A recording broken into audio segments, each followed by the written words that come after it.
가정의 소중함을 생각하는 가정의 달 5월입니다. 여러분의 가정은 평안하신지요? 우리의 가정이 모두 평안하고 행복하면 얼마나 좋겠습니까? 하지만 죄악으로 물든 세상을 살아간다는 것이 그리 쉬운 것이 아닙니다. 우리 앞에는 끊임없는 위험이 도사리고 있습니다. 우리들 역시 아담의 원죄에 따른 죄성이 있어서 자주 넘어지는 경우가 있습니다. 그렇게 많은 가정이 힘들어하고 깨어지는 것이 현실입니다. 하나님께서 우리의 행복을 위하여 만드신 가정이건만은 도리어 가정이 우리에게 가장 큰 상처를 주는 상처의 진원지가 되기도 합니다. 남녀차별이 심했던 과거에는 남편들이 한눈 팔아서 딴 눈 팔아서 아내를 힘들게 했던 경우도 심심찮게 있습니다. 몇 번이고 보따리를 샀다가 어린 자식들을 생각하면서 주저앉았던 아내들이 아마 우리들 가운데, 우리의 어머니들 가운데도 있을 것입니다. 가난했던 과거, 가정이 돈을 번다고 하지만은 식구들의 생계를 감당하기에 역부족인 경우가 많았습니다. 개중에는 자포자기하고 술과 노름에 빠져서 온 가정을 힘들게 했던 못나고 못난 그런 가장들도 있었습니다. 바로 이러한 것들로 인하여 자녀들을 노엽게 하여 자녀들이 빗나가는 경우도 많습니다. 요즘 젊은이들은 과거와는 많이 다른 것 같습니다. 이들은 과거보다 훨씬 풍요로운 시대를 살고 남녀에 대한 차별도 확연히 줄어들었습니다. 육아에 대한 부부도 요즘 젊은 사람들은 아내만 하는 것이 아니라 남편과 아내가 서로 육아도 나누어지고 또 남편이 한눈 팔았다가는 그날로 도장 찍어야 되는, 이혼 도장 찍어야 되는 그러한 시대입니다. 점심때 카페나 맛집을 이렇게 들른 경우에 보면은 남편도 일하고 가고 아내도 여자분들끼리 모여서 수다를 떠는 그야말로 요즘은 여성 상위 시대가 아닌가 그런 생각을 합니다. 자, 그렇다면은 과연 오늘날의 젊은 가정은 안녕할까요? 몇 년 됐는지 모르겠는데 언젠가 서울시에서 조사한 가정생활의 스트레스 통계를 보니까 남자들이 40% 정도가 가정에서 스트레스를 받는다고 합니다. 여자들은 그보다 많은 절반이 이렇게 스트레스가 있다고 답했습니다. 행복해 보이는 젊은 부부 가정도 이렇듯 불행의 불씨를 안고 살아간다는 겁니다. 믿음의 조상이라 불리는 아브라함의 가정은 어땠을까요? 오늘 읽은 창세기 본문은 위기에 처한 아브라함 가정 그때의 이야기입니다. 그들이 처한 위기는 무엇이었으며 그들은 그 문제를 어떻게 해결하려고 했는지 우리가 함께 살펴보면서 우리 각자의 가정을 향한 하나님의 뜻을 발견했으면 합니다. 창세기 12장 전반부에 보면은 하나님의 약속을 붙잡고 가나안으로 믿음의 길을 떠난 아브라함의 모습이 나와 있습니다. 하나님께서는 하나님을 반역하고 죄악에 물든 세상을 구원하기 위하여 아브라함이라는 한 인물을 택하시고는 내가 네게 보여줄 땅으로 가라. 그리하면 내가 너로 큰 민족을 이루게 하겠고 네게 복을 주어 내 이름을 창대하게 하리라. 너는 복이 될지라. 땅의 모든 족속이 너로 말미암아 복을 얻을 것이라 하셨습니다. 이 아브라함이 여호와의 말씀을 따라 간 곳이 가나안입니다. 가나안에 왔는데 이미 그곳에서는 가나안 사람들이 거주하고 있었습니다. 낯선 사람이 거기 거주하기 쉽지 않습니다. 자, 그래서일까요? 하나님께서 이 땅을 내 자손이 주리라고 말씀하시건만은 아브라함은 점점점 남방으로 옮겨갑니다. 이 가나안 지역의 남방은 네게브라는 지역으로 굉장히 건조한 땅입니다. 아마도 아브라함은 안전을 위하여, 가족의 안전을 위하여 그렇게 아래쪽으로 내려간 것으로 보입니다. 그런데 이게 또 웬일입니까? 오늘 본문 10절을 보니까 그 땅에 기근이 들었으므로 아브라함이 애굽에 거류하려고 그리로 내려갔으니 이는 그 땅에 기근이 심하였음이라. 약속의 땅이 왔는데 기근이라뇨, 기근이라뇨. 아브라함이 예전에 살았던 갈대아 우르는 유바라데와 티그리스 강이 그 두 강 사이에 있는 비옥한 지역이었습니다. 그곳에서는 웬만한 가뭄이 들어도 농사 짓는데 별 지장이 없었습니다. 그러나 가나안은 그렇지를 않았습니다.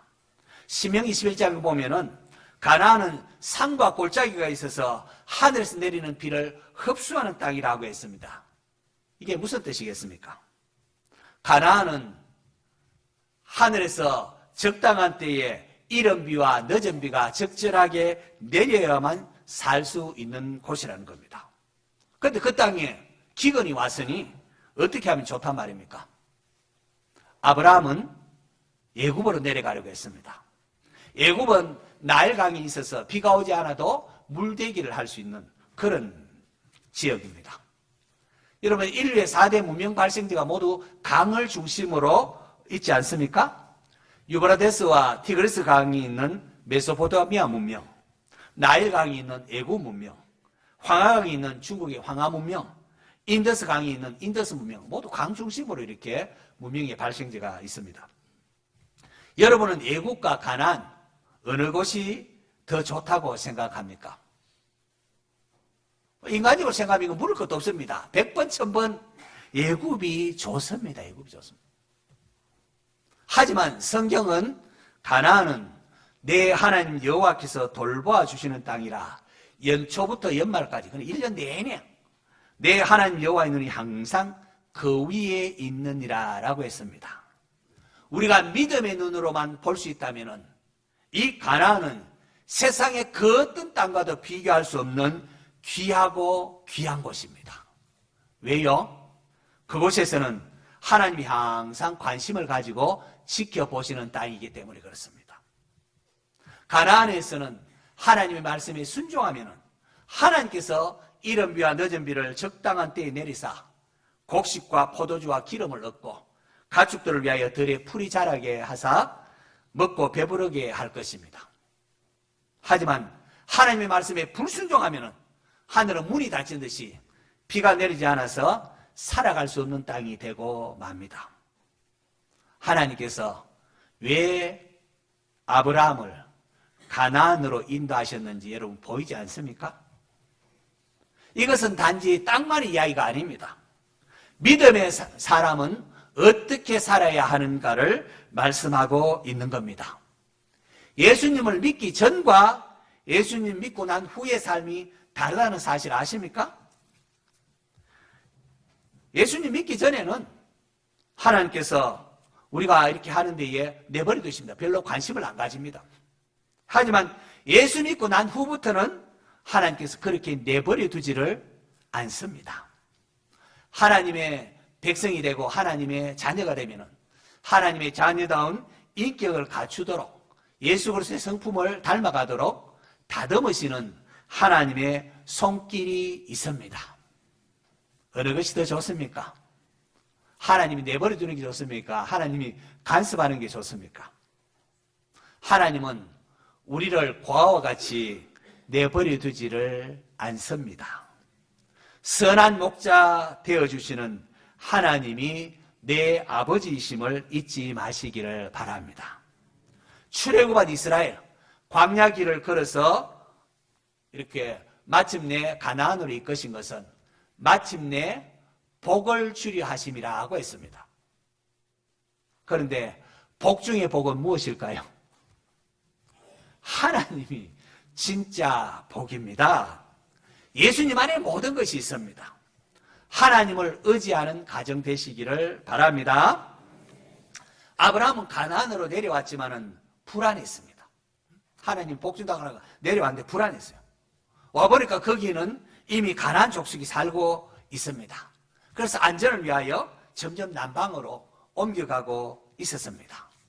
그러한 가운데에 그 땅에 기근이 들었습니다. 심히 큰 기근이 왔습니다. 약속의 땅에도 기근이 오는가? 말씀에 순종했는데 왜 이런 어려움이 있는가? 참 당혹스럽지 않습니까? 말씀에 순종했는데 어려움이 있다. 여러분 그럴 수도 있습니다. 이럴 때 여러분 어떻게 해야 할까요? 다윗이 좋은 모범을 보여주고 있습니다. 다윗이 여호와께 묻자와 이르되, 이게 정답입니다. 하나님께 묻고 행하는 겁니다. 하나님 왜 말씀 따라오는데 왜 이런 어려움이 있을까? 하나님께 묻고 행하는 겁니다. 그러나 아브라함은 그렇게 하지 않았습니다. 아브라함은 기근을 만나자 아이고 안 되겠구나 하면서 애굽으로 내려가서 거주하려고 했습니다. 만약에 아브라함이 이것은 하나님께서 내게 주신 약속하신 땅이다 하면서 가나안에 머물렀다면 하나님께서 어떻게 해서든지 살아가게 하셨을 겁니다. 이것은 출애굽한 이스라엘 백성들을 통해서도 우리가 알 수가 있습니다. 하나님의 인도하심 따라서 광야로 나왔는데, 하나님 인도하심 따라 갔는데 홍해가 막히기도 하고, 마실 물이 얼마 지나지 않아서 마실 물이 떨어지고 먹을 음식이 또한 떨어졌습니다. 그런데 그들이 굶어 죽었습니까? 아닙니다. 아무것도 없어 보이는 광야에 있지만은 하나님께서 하늘에서 만나를 내리시고 매일매일 만나를 내리시고 마실 물이 떨어질 때에 반석에서 물이 강물처럼 흘러나오게 하셨습니다. 우리 하나님은 광야의 길을 사막의 강을 내시는 분이십니다. 출애굽 1세대들이 광야에서 다 죽은 것은 마실 물이 없거나 먹을 양식이 없었기 때문이 아니었습니다. 모세는 출애굽 2세대들에게 그들의 역사를 가르치면서 이 40년 동안에 내 의복이 헤어지지 아니하였고 내 발이 부러뜨지 아니하였느니라 라고 하지 않았습니까? 하지만 보십시오. 당시 아브라함은 약속의 땅에 기근이 임하자 그만 애굽으로 내려가고 말았습니다. 아마도 아직 하나님에 대해서 많이 알지 못했기 때문에, 하나님이 어떤 분인가 제대로 알지 못했기 때문일 것입니다. 처음부터, 그러고 보면은 처음부터 위대한 신앙인은 없습니다. 처음부터 대단한 신앙인이 아닙니다. 처음에는 뭐 복 준다 하니까 따라오고 뭐 장사 잘 될까지 보고 처음에는 그렇습니다. 처음에는 실패하고 자주 넘어집니다. 그러면서 점점 성숙한 모습으로 자라게 되는 것이지요. 자라는 것도 저절로 되는 것은 아닙니다. 훈련의 과정을 통하여 우리가 자신을 부인하는 것을 배우고 또 결단함을 통해서 성장하게 되는 겁니다. 날 구원하신 예수님의 십자가 사랑을 깊이 깨닫기 전까지는 우리는 하나님을 그저 나의 소원을 들어주시는 그런 분 정도로 생각하는 경향이 있습니다. 여러분, 당시 아브라함에게는 아내와 또 조카 롯도 함께했고 또 함께하는 많은 또 식솔들이 있었습니다. 곡식이 떨어져 갈 때에 가장의 마음은 타들어갈 수밖에 없었을 것입니다. 이것은 제가 밴쿠버 유학생활할 때에 확실히 경험을 했습니다. 외국에 거주하려면 비자 상태를 유지하는 게 필요한데 이걸 위하여 빨리 토플 점수도 받아야 했고 또 일정한 생활비도 필요한데 뭐 점점 생활비도 줄어들고 이런 게 간단치가 않았습니다. 하나라도 삐걱하면 이 모든 게 그냥 수포로 돌아갑니다. 나만 바라보고 있는 이 가족들, 어린 두 딸들 모두 잠자는 밤 잿빛 하늘을 바라보면서 무거운 책임감에 힘들어했던 적이 있었습니다. 아브라함, 그도 연약한 인간이었습니다. 아직 하나님에 대해 깊이 알지 못한 아브라함은 당장 급하니까 아이고 애굽으로 내려가서 좀 거주해야 되겠다 그렇게 결정한 겁니다. 직장을 잃고 먹을 것이 떨어지면은 우리도 뭐 예외가 될 수가 없습니다. 우리도 그런 선택을 합니다. 예전에 제가 아는 어떤 집사님이 사업도 안 되고 살 길이 막막하니까 야, 술집 노래방 하면은 돈 많이 번다더라, 잘 번다더라. 그 소리를 듣고는 나도 술집 노래방 해야 되겠다 그렇게 말했습니다.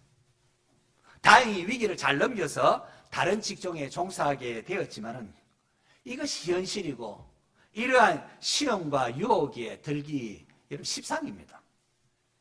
예수님 믿는다는 사람도 현실의 어려움에 처하게 되면은 예전에 세상 사람들처럼 그런 방식으로 되돌아가곤 합니다. 예수님이 수지자였던 베드로도 아니 나는 뭐 물고기 잡으러 가련다. 뭐 안 되니까 물고기 잡으러 가려고 하지 않습니까? 내가 해먹고 살게 그것밖에 없다는 겁니다. 그러고 보면은 이 아브라함의 이동 경로, 이주함이 내려간 이 이동 경로는 낯선 이방 땅에서 스스로 살아남기 위한 치밀했던 흔적들이 담겨 있는 겁니다. 우리도 마찬가지로 우리도 살아오면서 남긴 일이 삶의 아픈 발자국들, 바로 그러한 흔적들 아니겠습니까? 사람들이 믿음에서 점점 멀어지는 이유는 여러 가지가 있을 수 있습니다. 이 아브라함이 지금 기근 때문에 또 가난에 또 사람들이 거주하기 때문에 뭐 이렇게 했지만은 요즘 뭐 코로나 상황이 되니까 예배로부터 멀어지고 그로부터 믿음이 약해지는 이유가 또한 될 수 있습니다. 또 가정의 문제가 있거나 직장 문제, 또 아이들 같은 진학 문제, 또 여러 가지 질병, 뭐 이런 요인으로 인하여 교회로부터 멀어지고 믿음에서 낙오할 수도 있습니다. 그런데 보십시오. 아브라함이 가나안 땅을 버리고 애굽으로 가기로 했는데 애굽으로 가는데 거기에는 더 큰 문제가 도사리고 있었습니다. 애굽에 가까이 가면서 아브라함에게는 두려움이 막 엄습해 들어옵니다. 여러분 고대에 낯선 외국인 이주민에게 인격적인 대우가 어디 있습니까? 요즘도 외국 이주민들에게 막 부당하게 행하는 이런 여러 가지 소리도 들리지 않습니까? 당시는 경찰서나 이런 보호할 수 있는 이런 것도 마땅치 없었습니다. 예쁜 아내를 데리고 살러 들어온 나그네가 있다면은 남편 죽여버리고 아내와 재산을 빼앗아버리는 게 비일비재하던 그런 시대입니다. 자, 바로 이런 생각을 그냥 사로잡히니까 아브라함에는 불안감, 두려움이 밀려 들어온 겁니다. 우리가 믿음을 굳건히 하고 기도로 하나님과 동행하면은 두려움을 이길 수가 있습니다. 성령 충만함 받으면은 환경에 주눅들지 않고 담대합니다. 하지만 믿음이 약해지면은 모든 게 준비되어 갖추어져 있어도 불안하고 심약합니다. 이거 사고라도 하면 어떡하나 막 불안합니다. 심약해집니다. 지금 내 처지가 불안하고 두렵다면은 믿음이 약해지고 하나님부터 떨어져 있기 때문에 그렇습니다. 하나님과의 관계가 바르지 않기 때문에 그렇습니다. 계속되는 우울감, 염려, 불쾌감이 있다면은 지금 마귀가 내게 장난치고 있구나 아셔야 합니다. 두려움은 하나님 주신 마음이 아닙니다. 성경은 아무것도 염려하지 말고 다만 모든 일에 기도와 간구로 너희 구할 것을 감사함으로 하나님께 아뢰라. 그리하면 모든 지각이 뛰어난 하나님의 평강이 그리스도 예수 안에서 너희 마음과 생각을 지키시리라, 지켜준다 약속하고 있지 않습니까? 담대히 주님을 의지하며 마귀를 대적하고 기도로 승리하시기를 바랍니다. 자, 그런데 아브라함은 어떻게 합니까? 오늘 본문 13절에 보니까 원하건대 그대는 나의 누이라 하라. 그러면 내가 그대로 말미암아 안전하고 내 목숨이 그대로 말미암아 보존되리라 하니라. 아브라함은 아내 사레에게 우리가 부부가 아니라 당신 내 누이라고 그렇게 해라. 사람들한테 누이라고 해라. 그렇게 합니다. 반쪽 거짓말입니다. 완전한 거짓말은 조금 그러니까 뭐가라도 좀 진실로 좀 붙여가지고 이렇게 속이는 거죠. 사례는 아브라함의 이복 누이입니다. 사실 이복 누이기도 합니다. 자, 그런데 부부라는 말을 싹 빼고 그냥 누이라고만 하라. 그렇게 사실은 거짓말하는 거죠. 아마 이런 말을 하는 아브라함의 마음도 편치는 않았을 것입니다. 남편으로서 얼마나 자존심 상하는 말이겠습니까? 그러나 남편을 죽이고 아내를 끌고 가면은 어떻게 될까 생각하니까 이렇게 했으라도 위기를 모면하고자 한 것이지요. 아내 사례도 말은 하지 않는데 어쩔 수 없이 그냥 묵인을 했겠죠. 묵인을 했지만은 그녀의 삶은 송두리째 무너지는 것 같았을 것입니다. 남편이 자기 살자고 나보고 누이라고 하라니 믿고 따라왔던 남편으로부터 버림받은 꼴 아니겠습니까? 여러분 사람과의 관계는 유리 그릇과 같습니다. 평소에는 형님 동생하면서 친한 것 같아도 돈 문제가 걸리고 어떤 문제가 생기면은 약간의 충격과 상처를 받으면 그냥 깨어져 버리기가 얼마나 쉽습니까? 가장 친밀해야 할 가족 관계가 기근으로 인하여, 경제적인 문제로 인하여 위기에 처한 아브라함의 가정이 되고 말았습니다. 그러고 보면은 성경은 참 정직한 책입니다. 믿음의 조상이라 우리를 보는 아브라함의 가정의 그 치부를 그대로 드러내버립니다. 아브라함이 이 반쪽 거짓말은 뜻하지 않는 소용돌이에 휘말립니다. 사례의 미모에 대한 소문이 바로의 궁궐에까지 퍼졌고, 예후방 바로는 그냥 사례를 데려와 버립니다. 아브라함에게 허락받을 필요도 없습니다. 그냥 데려와 버립니다.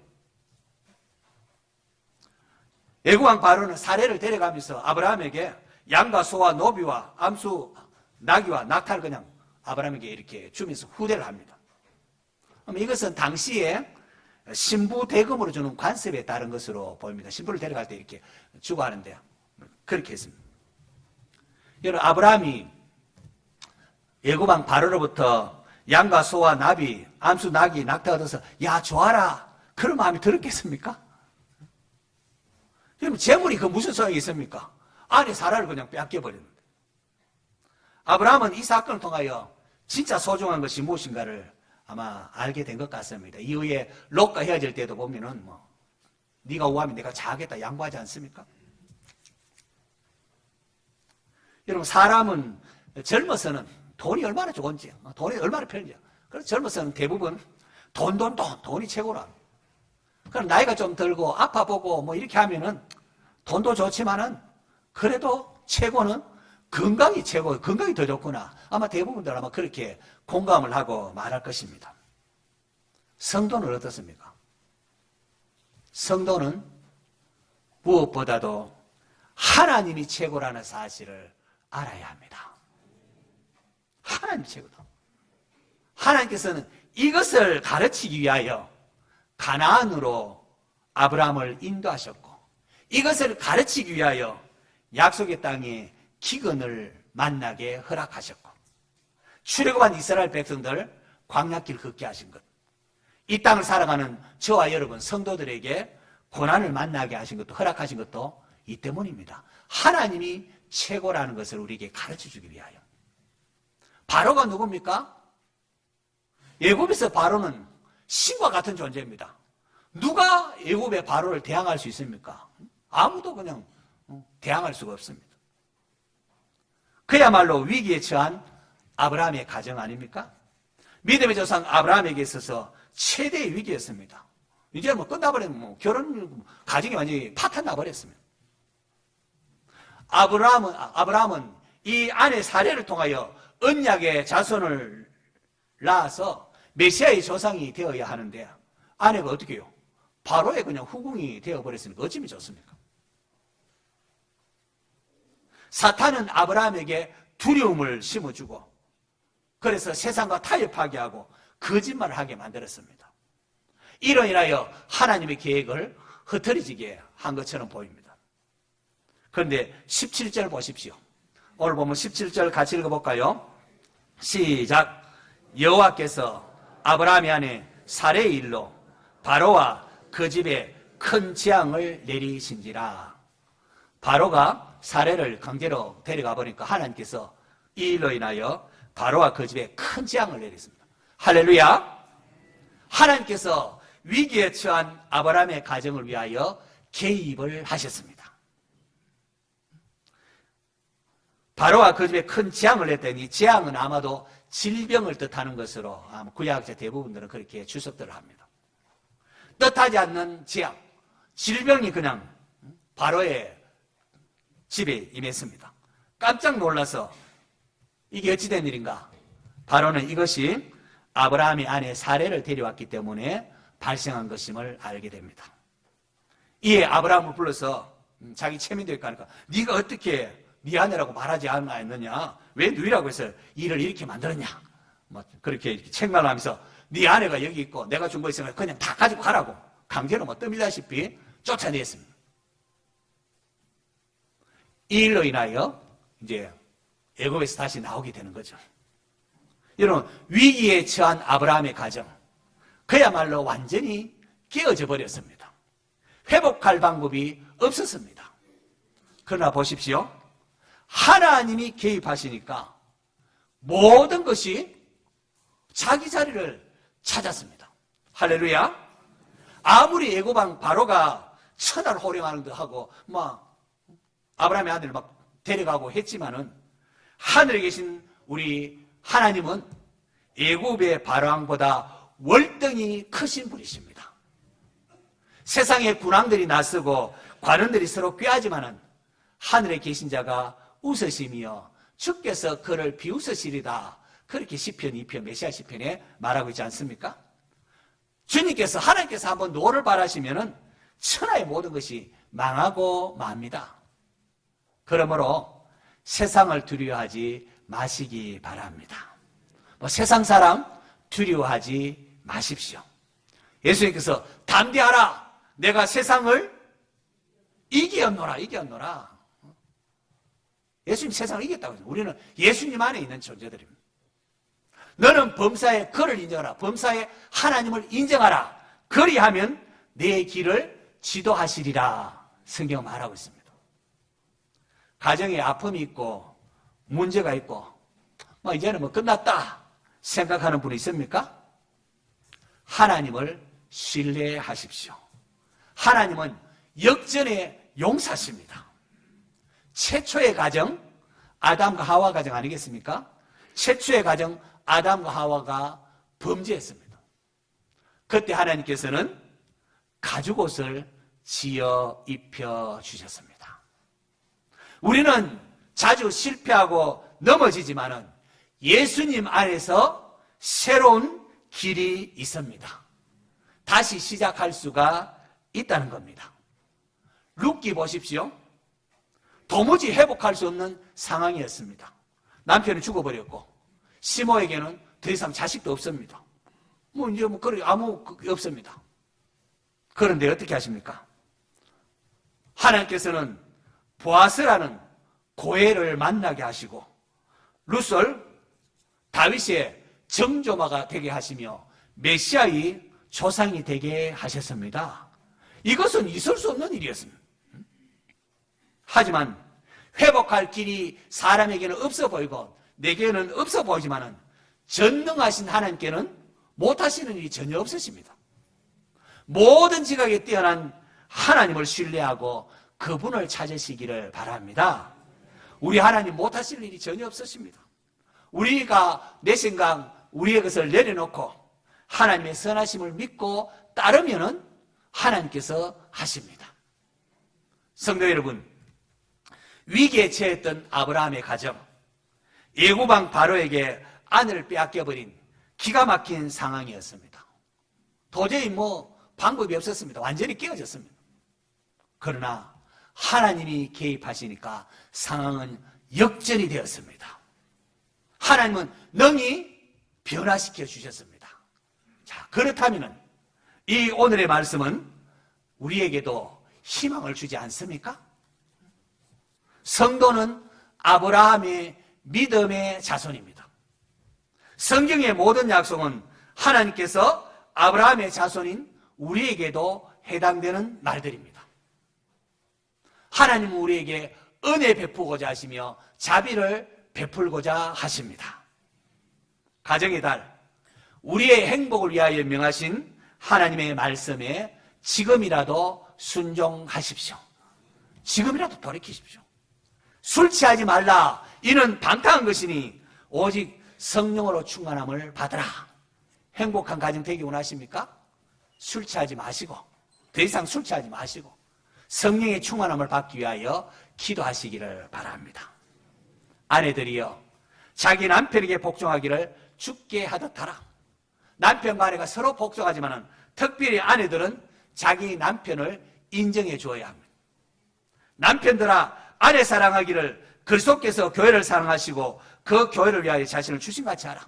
남편과 아내가 서로 복종하고 서로 피차 순종하지만 특별히 남편들은 아내를 사랑하기를 자기를 내어주신 같이 그렇게 사랑하시기 바랍니다. 가정의 달을 맞아서 남편과 아내 더욱더 서로를 존중하고 사랑하시기 바랍니다. 자녀들아, 주 안에서 부모에게 순종하라. 이것이 옳으니라. 뭐 더 이상 논의할 필요가 없다는 겁니다. 아비들아, 너희 자녀를 노엽게 하지 말고 오직 주의 교훈과 훈계로 양육하라. 오늘 특별히 어린날인데요. 자녀를 노엽게 하는 가운데 가장 큰 것이 우리 아버지가 엄마가 아닌 다른 사람, 다른 여인을 바라보는 겁니다. 남편과 아내가 바람 피우는 것이 자녀들에게 가장 큰 상처요, 뻗나가게 하는 요인이라고 가정학자들은 말하고 있습니다. 어린이 주일을 맞아서 우리 아이들에게 뭐 여러 가지 선물도 주고 하겠지만은 자녀들을 위해 줄 수 있는 최고의 선물은 부부가 서로 사랑하는 모습을 보이는 것임을 여러분 잊지 마시기를 바랍니다. 그 다음에 필요합니다. 부부가 서로 사랑하는 모습을 보일 때에 자녀가 안정감을 누리고 그 다음에 우리가 모든 것을 할 수가 있습니다. 자, 이 시간 우리 모두 말씀을 생각하면서 각자의 가정을 위하여 함께 기도하기를 원합니다. 하나님, 우리의 가정을 회복시켜 주옵소서. 우리의 행복을 위하여 명하신 주님의 말씀에 순종하는 복된 가정 되게 하옵소서. 우리 가족들 생각하면서 이 시간 우리 같이 기도하겠는데 자기 소리 자기 귀에 들릴 만큼 그렇게 조그맣게 소리 내어서 그렇게 함께 기도하도록 하겠습니다. 같이 기도합니다.